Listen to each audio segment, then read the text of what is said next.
ચાલો ફ્રેન્ડ્સ, આજે આપણે બનાવીએ છીએ પાલક અને બટેકાના સ્ટફિંગ સાથેના પરાઠા. ખૂબ જ ટેસ્ટી લાગે છે. સવારના નાસ્તામાં, ટિફિનમાં આપવા, બાળકોને લંચમાં આપવા માટેના આ પરાઠા બહુ જ ટેસ્ટી લાગે છે. ચાલો તો રેસીપી શરૂ કરીએ. આપણે પાલક અને આલુના પરોઠા બનાવીએ છીએ. એના માટે મેં પાલક ધોઈને લઈ લીધી છે. કાચી જ લેવાની છે અને બોઇલ કરવાની જરૂર નથી. અને એમાં આપણે 3 થી 4 મરચાં લીધા છે મેં. એ તીખાશ તમે તમારી રીતે એડજસ્ટ કરી શકો છો, તમારા ઘરના ટેસ્ટ પ્રમાણે. અને એક નાનો આદુનો ટુકડો સમારી લીધો છે. આ બધી વસ્તુને થોડા અમથા પાણીમાં બ્લેન્ડ કરવાનું છે. જો આપણી પ્યુરી પાલકની થઈ ગઈ છે. હવે આપણે આનાથી લોટ બાંધીશું. જો હવે આપણે 2 વાટકી લોટ લીધો છે. હવે એમાં સ્વાદ પ્રમાણે મીઠું નાખીશું. પછી થોડાક તલ નાખીશું. તલનો ટેસ્ટ સરસ લાગે છે. અને આ પ્યુરી પાલકની બનાવી છે એનાથી આપણે લોટ બાંધીશું.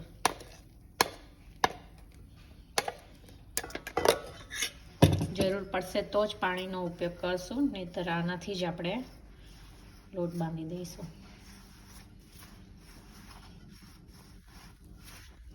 જો આપણો લોટ બંધાઈને રેડી થઈ ગયો છે. આપણે પરોઠાનો લોટ બાંધીએ એવો જ લોટ બાંધવાનો છે. અને ઘઉંનો લોટ લીધો છે અને પાણીની જરૂર પડી નહીં. પ્યુરીથી જ લોટ, પાલકની પ્યુરીથી જ લોટ બંધાઈ ગયો છે.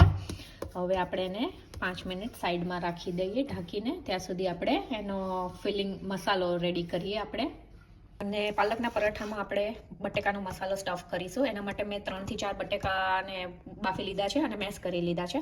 હવે આપણે એમાં બેઝિક મસાલા કરીશું.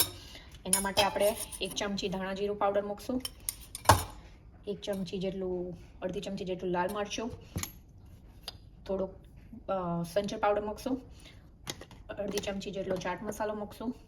પછી નાની ડુંગળી કાપીતી ડુંગળી મૂકશું અને કોથમીરના પાન સમારીને ધોઈને સ્વાદ પ્રમાણે મીઠું નાખીશું. પરોઠામાં આપણે મીઠું નાખ્યું જ છે એટલે આમાં પણ જરૂર પ્રમાણેનું મીઠું નાખશું. અને થોડોક અમથો મરી પાવડર નાખશું. આ બધી વસ્તુને આપણે હાથેથી મિક્સ કરી લઈએ.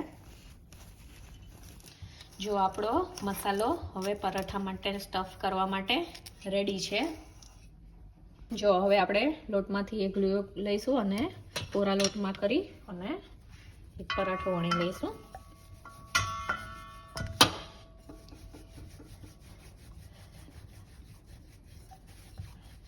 જો આપણો પરાઠો વણાઈ ગયું છે. હવે આપણે એને ટ્રાયંગલ શેપ આપવાનો છે, એટલે આપણે મસાલાને પણ ટ્રાયંગલ શેપમાં મૂકી દઈશું. આપણે એને ફોલ્ડ કરશું, ફોલ્ડ કરશું અને ફોલ્ડ કરશું.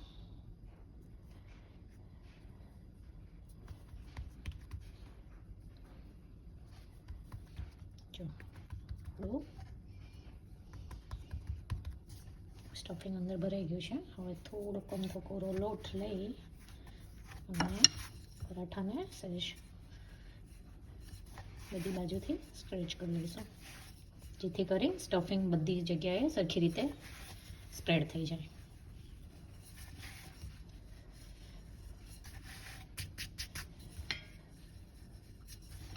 જો આપણો પરાઠું શેકાવા માટે રેડી છે.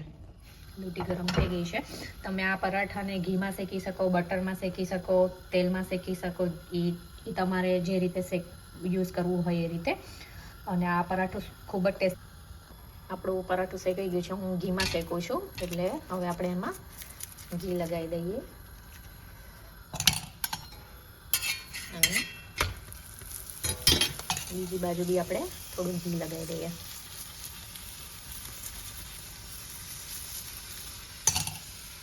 આપણું પરાઠું શેકાઈ ગયું છે, રેડી છે.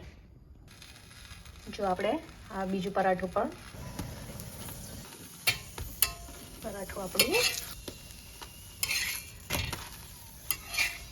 જોઈ શકો છો. આપણું પરાઠું રેડી છે. પરાઠા આપણા રેડી. સ્ટફ પરાઠા પાલક અને બટેકાના રેડી છે.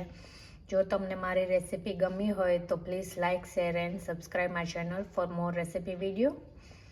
Thank you.